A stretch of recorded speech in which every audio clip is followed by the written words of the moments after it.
La compagne du meurtrier de Las Vegas semble avoir totalement ignoré ce qu'il préparait. Marie-Lou Danley a répondu aux questions des enquêteurs. 4 jours après le massacre qui a coûté la vie à 58 personnes et fait près de 500 blessés. Ces déclarations et d'autres éléments laissent penser que Stephen Paddock avait prémédité son geste de longue date. Samassoula. Un immense puzzle que les enquêteurs reconstituent lentement pour essayer de comprendre comment et pourquoi Stephen Paddock a commis ce meurtre de masse. La police a maintenant acquis la conviction qu'il n'avait initialement pas l'intention de se suicider. Il voulait fuir et peut-être poursuivre sa folie meurtrière.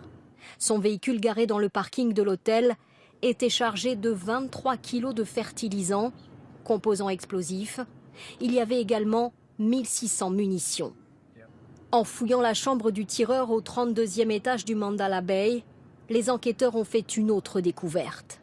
Au milieu des armes de guerre et à côté du corps sans vie de Stephen Paddock, ils ont trouvé une note.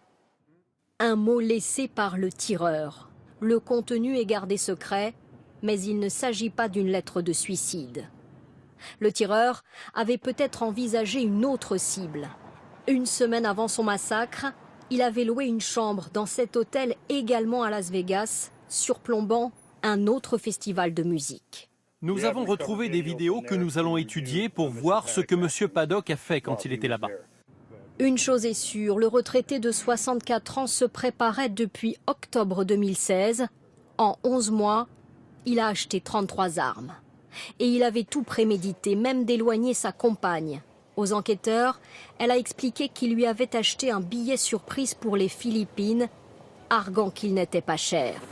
Des éléments d'un puzzle auquel il manque toujours de nombreuses pièces.